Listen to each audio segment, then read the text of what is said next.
Good morning, students. Yesterday, means in previous lecture, we have covered the topic demerits of government company. Means we have completed the types of public sector enterprises and the case study, and I have given you the homework to read the comparison between department undertaking, public corporation, and government company. So hope you all have read it, and if you found any problem, if you found any doubt, then you can ask me. One more thing is that I am very unsatisfied with you all, means C1 and C2. बेटा आप लोगों ने business का paper, ठीक है, business का paper नहीं गया ठीक, या किसी का अच्छा गया, किसी का कम मार्क्स आए, this thing, it is different thing, but you have to attend the PTM also. Most of the students have not came in PTM. Why? I don't know what's the reason. C1 C2 दोनों की मैं बात कर रही हूँ. मैंने मतलब hope थी मेरी कि ज़्यादा से ज़्यादा स्टूडेंट्स PTM अटेंड करेंगे, but most means 15 to 20 students have came and attend the PTM. Why not all the students? Where are the rest of the students? Why they have not attended the PTM? Very upset. Hope in next time this thing will not be repeated. अगली बार से जो भी PTM या जब भी आपको बुलाया जाए, स्पेशली अट्रैक्शन के लिए, टीचर से आपका इंटरेक्शन होने के लिए, और आपको किस सब्जेक्ट में पर्टिकुलर प्रॉब्लम है या क्यों मार्क्स कम आए, इस चीज़ को क्लियर करने के लिए आपको PTM तो अटेंड करना ही चाहिए था. आपने एग्ज़ाम दिया है, क्या आपको क्यूरियोसिटी नहीं होती कि आपको अपने मार्क्स नहीं जानने हैं? कि आपने एग्ज़ाम दिया तो what will be our marks in every subject, तो you should have to attend the PTM. I hope this thing will not be repeated in next time. Okay, move to the content. The next topic is changing role of public sector. Changing role of public sector is saying that as we have learned in the three types of public sector enterprises, they have some limitations. Department undertaking में भी हमने यही पढ़ा, public corporation हो या government company, इन तीनों में कुछ ना कुछ अपनी एक लिमिटेशन थी, डिसएडवांटेजेस थे. और एज़ वी नो कि हर गवर्नमेंट सेक्टर में, पब्लिक सेक्टर में कुछ ना कुछ लिमिटेशंस होती हैं, डिसएडवांटेजेस होते हैं. कहीं पर कैपिटल की कमी तो नहीं कहेंगे, shortage means government annual budget बना रही है तो वो फिक्स करके दे रही है, कहीं पर रूल्स एंड रेगुलेशंस आता है, कहीं पर पॉलिटिकल इंटरफेरेंस बहुत ज़्यादा है, कहीं गवर्नमेंट ऑफिशियल्स बहुत इंटरफेरेंस कर रहे हैं. तो कहने का मतलब बहुत सारी दिक्कतें थीं. हालांकि इसके बावजूद पब्लिक कॉरपोरेशन या पब्लिक सेक्टर जो है हमारा बहुत इम्पॉर्टेंट है, लेकिन इसके बाद भी हमारी बहुत सारी प्रॉब्लम्स थी. तो गवर्नमेंट ने सोचा कि हमारे पब्लिक सेक्टर में जो भी प्रॉब्लम्स आ रही हैं, how to remove these problems. अब इन प्रॉब्लम्स को रिमूव करने के लिए गवर्नमेंट ने कुछ पॉलिसीज़ बनाई, कुछ चीज़ें बनाई ताकि इन चीज़ों से, इन प्रॉब्लम से हम ओवरकम हो सकें. लेकिन बात आती है इन सारी प्रॉब्लम से ओवरकम कैसे हुआ जाए, इन प्रॉब्लम्स को सॉल्व कैसे किया जाए. सबसे पहले तो हमारे सामने जो सोशल प्रॉब्लम्स हैं, लाइक देखिए आपकी बुक में लिखा है पॉवर्टी, अनएम्प्लॉयमेंट, इम्बैलेंस इन रीजनल ग्रोथ, ये सारी सोशल प्रॉब्लम्स को हमें रिमूव करना होगा. तो इन शॉर्ट क्या कह रहे हैं इसमें कि पब्लिक सेक्टर एंटरप्राइजेज़ को या पब्लिक सेक्टर को की लिमिटेशंस को या डिसएडवांटेजेस को या प्रॉब्लम्स को रिमूव करने के लिए गवर्नमेंट ने कुछ पॉलिसीज़ बनाई, कुछ रिफॉर्म्स बनाए जो पब्लिक सेक्टर को चेंज करते हैं या उसमें और इम्प्रूवमेंट लेके आते हैं. तो वो अब हम पढ़ेंगे. देखिए लिखा है government has taken various steps to change the role of public sector so that its efficiency can increase. उसकी एफिशिएंसी को और इंक्रीज़ करने के लिए गवर्नमेंट ने कुछ स्टेप्स लिए, कुछ पॉलिसीज़ बनाई, कुछ रिफॉर्म्स बनाए, जिससे हमारी जो एफिशिएंसी है, जो ये लिमिटेशंस आ रही हैं, प्रॉब्लम्स आ रही हैं, वो ना आए. अब हम आगे पढ़ेंगे changing role of public sector means जो हमारा एक्चुअल टॉपिक है।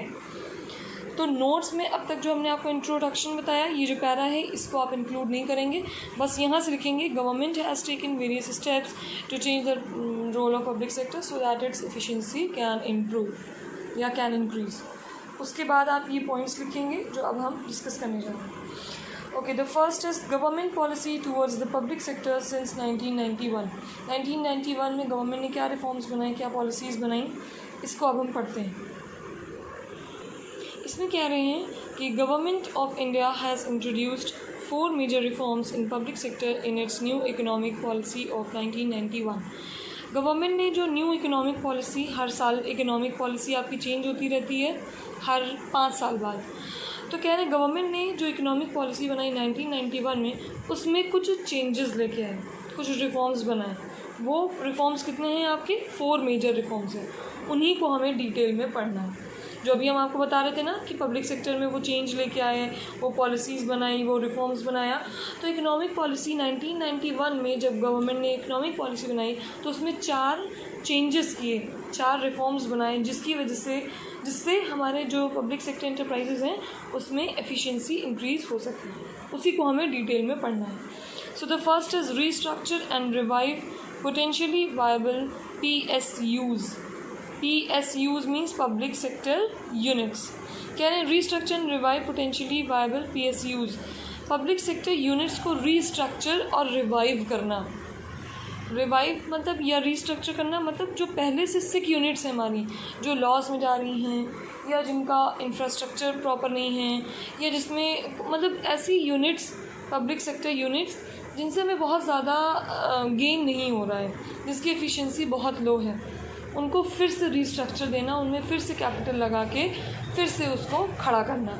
जैसे बहुत सारी प्राइवेट कंपनीज होती हैं, जो कंपनी डल होने लगती हैं या लॉस में जाने लगती हैं, तो उनको हम क्या कहते हैं? सिक यूनिट्स, है ना। वो सब सिक यूनिट्स में चेंज हो जाती हैं, मीन्स उनसे हमें प्रॉफिट बिल्कुल भी गेन नहीं हो रहा है, वो प्रॉफिट हमें बिल्कुल भी नहीं दे रही है, वो सब बहुत सालों से लॉस में चल रही हैं। तो ऐसे ही गवर्नमेंट कंपनीज़ की जो कुछ यूनिट्स होती हैं या सेक्टर्स होते हैं, जब गवर्नमेंट ये देखती है कि हमें उसमें से कुछ गेन नहीं हो रहा है या हमें रेगुलर लॉस हो रहा है, तो क्या करके उसको क्लोज डाउन करके फिर से नया उसको रीस्ट्रक्चर करती है। कुछ हो सकता है इंफ्रास्ट्रक्चर में चेंजेस कर दे, कुछ टेक्नोलॉजी में चेंजेस कर दे, या हो सकता है स्टाफ चेंज कर दे, या क्या ज़्यादा से ज़्यादा कैपिटल इन्वेस्ट करे, तो उसको रीस्ट्रक्चर करना है। ठीक। Second is close down the PSUs which can not be revived. पहले तो आपको ये बताया कि उसको आपको रीस्ट्रक्चर करना है, मतलब इंफ्रास्ट्रक्चर में चेंजेस, टेक्नोलॉजी में चेंजेस, IT सेक्टर चेंज करना, स्टाफ चेंज करना, उसको हम रिस्ट्रक्चर करेंगे। दूसरा कह रहे हैं close down the PSUs which can not be revive, मतलब ऐसे PSUs, ऐसे पब्लिक सेक्टर यूनिट्स जो बहुत सालों से लॉस में जा रहे हैं, कोई गेन नहीं मिल रहा है, उनको हम बंद कर देंगे। क्योंकि देखिए उनसे हमें प्रॉफिट तो नहीं मिल रहा है, लेकिन रेगुलर लॉस हो रहा है। इट मीन्स कि हम फाइनेंस उस पर इन्वेस्ट कर रहे हैं, लेकिन हमें उसमें से कुछ गेन नहीं मिल रहा है, कुछ रिटर्न नहीं मिल रहा है। तो ऐसे में हमारा जो फाइनेंस है वो भी जा रहा है, वेस्ट हो रहा है, तो हम उसको क्लोज कर देंगे। ये सारे रिफॉर्म्स बने हैं। तो ये 2 हो गए, 2 और हैं आपके। Bring down the government equity in all non strategic PSUs to 26% और लोअर इफ़ नेसेसरी।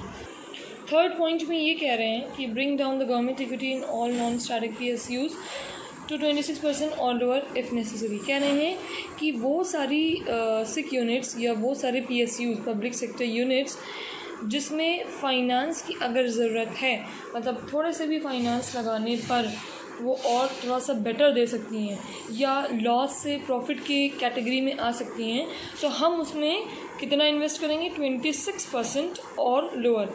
26% तो हमारा हाई मैक्सिमम रेट है। इस 26% या इससे कम अगर ज़रूरत पड़ी तो, मतलब ऐसे यूनिट्स जिसमें फाइनेंस लगाने पे, कैपिटल लगाने पे, मतलब गवर्नमेंट इक्विटी मतलब समझ रहे, फाइनेंस कैपिटल अगर लगाने पर वो और बेटर दे सकती हैं या लॉस से प्रॉफिट की कैटेगरी में आ सकती हैं, तो हम मतलब गवर्नमेंट उस पर 26% या उससे कम इन्वेस्ट करेगी अगर ज़रूरत पड़ी तो ये रिफॉर्म्स बनाए। Fourth is fully protect the interest of workers.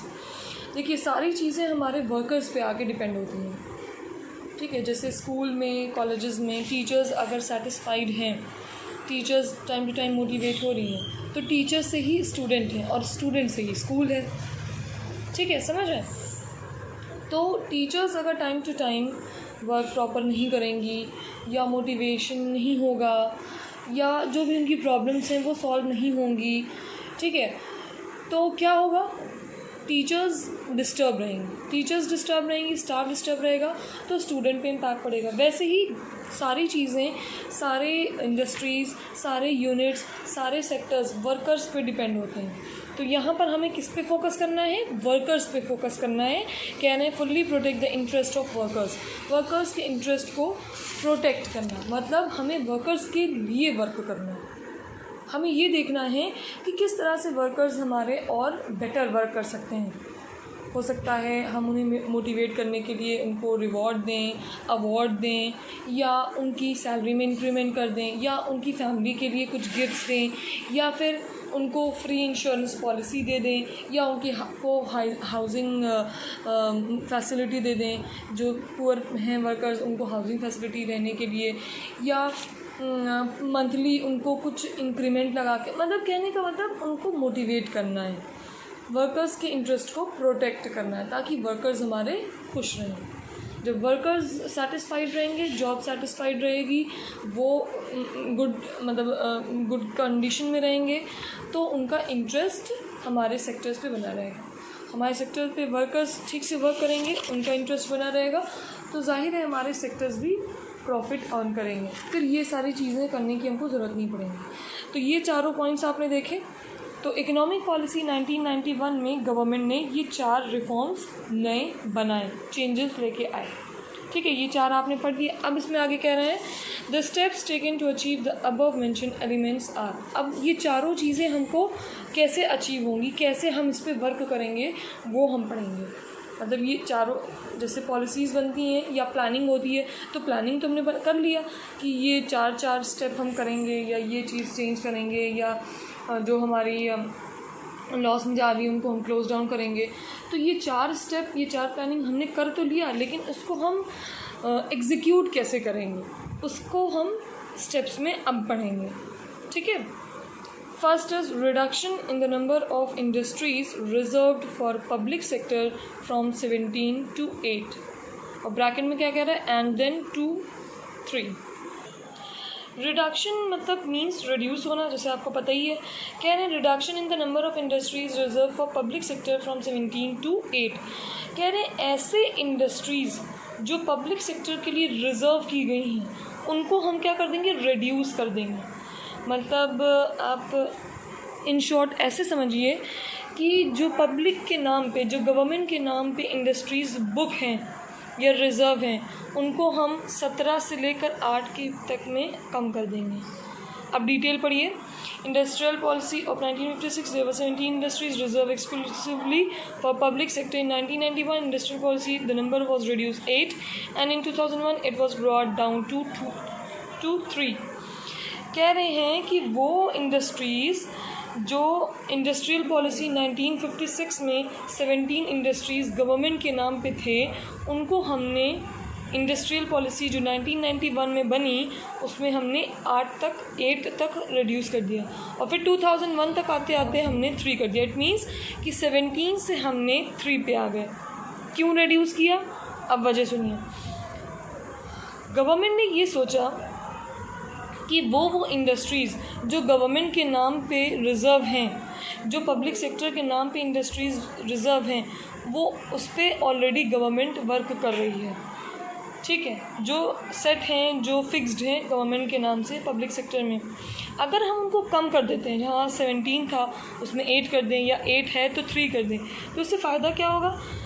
इससे फ़ायदा ये होगा कि जो प्राइवेट सेक्टर्स हैं वो आ जाएंगे, वो उस इंडस्ट्रीज़ को कैप्चर कर लेंगे, और वहाँ जहाँ गवर्नमेंट इन्वेस्ट कर रही होगी वहाँ अब प्राइवेट सेक्टर्स इन्वेस्ट करेंगे। तो इट्स बेटर कि हम उनसे कम्पीट करें, इट्स बेटर कि हम अपने कैपिटल को इन्वेस्ट करें। हम ये करेंगे कि हम इंडस्ट्रीज़ जो गवर्नमेंट या पब्लिक सेक्टर के नाम पे फिक्स हैं, उनको ही हम कम कर देंगे। यहाँ पर देखिए लिखा हुआ है, this means after 2001 the private sector could enter in all the areas except these 3। ये तीन को छोड़ के एटॉमिक एनर्जी, आर्म्स और रेल ट्रांसपोर्ट, ये तीन को छोड़ के इनके अलावा जो इंडस्ट्रीज़ चल रही हैं उसमें से गवर्नमेंट अपनी जो पब्लिक सेक्टर का एंटरप्राइजेज़ है उसको हटा लेगी, रिड्यूस कर देगी, और उसको फिर कौन ख़रीदेगा? Private sectors. तो यहाँ पर जो ब्रैकेट में दे रहा था एंड देन 2, 3, इट मीन्स कि सबसे पहले 1956 इंडस्ट्रियल पॉलिसी में 17 इंडस्ट्रीज़ रिजर्व थी, फिर 1991 में हमने 8 कर दिया, फिर 2001 तक आते आते हमने उसको 3 कर दिया। इट मीन्स 17 से हम कहाँ पर आ गए? 3। अब गवर्नमेंट या पब्लिक सेक्टर में जो फिक्स्ड है इंडस्ट्रीज़ वो कितनी है? 3। एटॉमिक एनर्जी, आर्म्स और रेल ट्रांसपोर्ट, इन तीनों को छोड़ के रेस्ट ऑफ द इंडस्ट्रीज़ जो एरिया है वो प्राइवेट सेक्टर कैप्चर कर लेंगे। अब देखिए इसमें लिखा है it means after 2001 the private sector could enter in all the areas except these 3। इन तीन जगह, इन तीन एरियाज़ को छोड़कर प्राइवेट सेक्टर कहीं भी एंटर कर सकती हैं, प्राइवेट सेक्टर उन इंडस्ट्रीज़ को ख़रीद सकती हैं ताकि गवर्नमेंट का बर्डन कम हो जाए, ताकि गवर्नमेंट को फाइनेंस ना देना पड़े। ये होता है फ़ायदा। Government realised that if we allow private sector in most of the sectors this will encourage even public sector to perform better then when they will have to compete with private sector. तो ये तीन areas, atomic energy हुई, arms, rail transport, ये तीन areas को छोड़कर private sector other जो industries की फील्ड है, एरियाज़ हैं, उसमें एंटर करेंगी और वो अपना फाइनेंस इन्वेस्ट करके फिर वो प्राइवेट सेक्टर में चेंज हो जाएंगे। ठीक है, तो इससे अब आप सोच रहे होंगे इससे फ़ायदा क्या होगा? फ़ायदा ये होगा कि गवर्नमेंट की जो फाइनेंस है या कैपिटल है वो बचेगी। भाई हम प्राइवेट सेक्टर के कोई भी पब्लिक सेक्टर प्राइवेट सेक्टर के साथ कम्पीट नहीं कर सकता। क्यों? क्योंकि प्राइवेट सेक्टर को जो फाइनेंस मिल रहे होते हैं वो आउटसाइड द कंट्री होते हैं। बार बड़े बड़े इंडस्ट्रियलिस्ट जो होते हैं इनके पास बहुत हैवी अमाउंट में कैपिटल होता है, वो इस इंडस्ट्रीज़ पे इन्वेस्ट करते हैं। तो उसका कंपैरिजन गवर्नमेंट तो हमारी नहीं कर सकती है। तो गवर्नमेंट ने ये सोचा कि इससे बेटर कि हम उनसे कम्पीट करें, हम क्या करेंगे? अपनी इंडस्ट्रीज़ को रिड्यूस कर देंगे। जो गवर्नमेंट पे या पब्लिक सेक्टर के नाम पे इंडस्ट्रीज़ चल रही हैं हम उनको कम कर देंगे। तो इसीलिए उन्होंने क्या किया? पहले 17 थी, 1956 में 17 थी, फिर हमने 1991 में 8 कर दिया और अब 2001 से 3 चल रही हैं, और 2001 से लेकर अब तक 3 ही चल रही हैं। ये तीन एरियाज़ को छोड़कर प्राइवेट सेक्टर्स कहीं पर भी अपने किसी एरिया में भी इन्वेस्ट कर सकती हैं। ठीक है, atomic energy, arms, rail transport, इन तीन एरिया में पब्लिक सेक्टर काम करेगी और रेस्ट ऑफ द एरियाज़ में प्राइवेट सेक्टर्स को कैप्चर कर सकती है, काम कर सकती है। तो इस तरह से हमने अपने फाइनेंस को भी बचाए, वर्कर्स को भी बचाए, एनर्जी भी बचाई और कैपिटल भी बचाया। ठीक है, okay, next is this investment of shares of a select set of public sector enterprises. Disinvestment of shares of a select set of public sector enterprises में ये कह रहे हैं कि डिसइन्वेस्टमेंट का मतलब है जो पब्लिक सेक्टर यूनिट्स के इक्विटी शेयर्स हैं। देखिए शेयर्स के बारे में भी हमने आपको बताया, shares is a small part of capital. Capital जो कंपनी की टोटल कैपिटल होती है उसको छोटे छोटे शेयर्स में बांट दिया जाता है और वही एक छोटा शेयर हमारा शेयर कहलाता है। मान लीजिए पूरी टोटल कैपिटल है 10,000, अब उस 10,000 को कंपनी ने अलग अलग बार सब्सक्राइब करने के लिए या परचेज़ करने के लिए पब्लिक को हमने उस 10,000 को 2,000 में डिवाइड कर दिया। वो 2,000 क्या कहलाएगा? शेयर कहलाएगा। ठीक, अब शेयर्स भी हमारे दो तरह के होते हैं, equity shares and preference shares. और तीसरा जो शेयर की कैटेगरी है वो सिर्फ कंपनी के डायरेक्टर्स के लिए होता है, जिसको कहते हैं क्वालिफिकेशन शेयर्स। हमने आपको पहले भी बताए हैं कि जो कंपनी के डायरेक्टर्स होते हैं वो कंपनी के क्वालिफिकेशन शेयर्स को ख़रीदना मस्ट होता है। लेकिन इन जनरल हम शेयर्स के दो टाइप के बारे में डिस्कस करेंगे, क्योंकि वो क्वालिफिकेशन शेयर्स सिर्फ डायरेक्टर्स के लिए होता है, not for member, not for workers, not for public, not for anyone except directors. ठीक है, तो equity shares and preference shares, जो कंपनी के इक्विटी शेयर्स कौन से शेयर्स होते हैं? कंपनी के वो शेयर्स जो इम्पॉर्टेंट होते हैं, इम्पॉर्टेंट इन द सेंस कि वो अगर कोई कंपनी की इक्विटी शेयर्स को ख़रीदता है तो वो कंपनी का ओनर बन जाएगा, कंपनी का रियल ओनर। ऐसे तो शेयर होल्डर्स कंपनी के ओनर्स होते ही हैं, लेकिन दो टाइप मैंने बताया, equity shares and preference shares. तो जो पर्सन कंपनी की इक्विटी शेयर्स को ख़रीदेगा, महंगे होते हैं इक्विटी शेयर्स, तो उसका क्या होगा, वो रिस्क ज़्यादा बियर करता है उसको लास्ट, उसके बारे में हम आगे काफ़ी डिस्कस करेंगे, बहुत डिटेल में है आगे। अभी आप ये समझ लीजिए, इक्विटी शेयर्स ख़रीदने वाले जो पर्सन्स होते हैं वो कंपनी के रियल ओनर्स कहलाते हैं। तो कह रहे हैं यहाँ पर जो हम पब्लिक सेक्टर यूनिट्स के जो इक्विटी शेयर्स होते हैं वो कंपनी किसको बेच देती है, प्राइवेट सेक्टर को। प्राइवेट सेक्टर यूनिट्स को क्यों बेच देती है, ताकि देखिए जितने ज़्यादा से ज़्यादा पब्लिक सेक्टर यूनिट्स के इक्विटी शेयर्स प्राइवेट सेक्टर को जाएंगे तो प्राइवेट सेक्टर क्या हो जाएगी, उसके हाथ में ओनरशिप ज़्यादा आ जाएगी। हमने बताया ना इक्विटी शेयर्स को ख़रीदने वाले ओनर्स हो जाते हैं, रियल ओनर्स। तो अब जब क्योंकि इक्विटी शेयर्स पब्लिक ने प्राइवेट सेक्टर को बेच दिए ज़्यादा से ज़्यादा नंबर में, तो प्राइवेट सेक्टर में के हाथ में ओनरशिप आ जाती है पब्लिक की।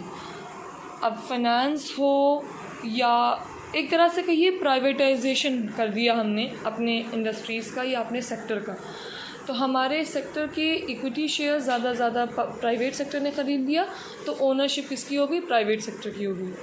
फाइनेंस हुआ, कैपिटल हुआ, वर्कर हुआ, अब प्राइवेट उसको बियर करेगी। तो हमने अपना सेक्टर को पब्लिक, नाम तो पब्लिक सेक्टर रहेगा लेकिन हमने उसको प्राइवेटाइजेशन कर दिया, प्राइवेट कर दिया उसको। ठीक है, बहुत सारे सेक्टर्स में देखा होगा आपने, पहले जैसे रेलवे देखिए, रेलवे सेक्शन जो हमारा है, रेलवे सेक्टर पहले गवर्नमेंट के हाथ में था, लेकिन गवर्नमेंट ने उसको सोल्ड करके उसके शेयर्स को या उसकी जो भी है वर्किंग को सोल्ड करके प्राइवेट कर दिया। अब प्राइवेट इंडिविजुअल्स उसको हैंडल कर रहे हैं। ऐसे ही बहुत सारे सेक्टर्स हैं जिसमें पब्लिक, जब गवर्नमेंट देखती है कि उसके पास सफिशिएंट कैपिटल नहीं है इन्वेस्ट करने के लिए, तो उसको प्राइवेटाइजेशन कर देती है। अब क्यों करती है या क्या वजह है, यहाँ पर देखिए लिखा हुआ है, the primary objectives of privatisation are.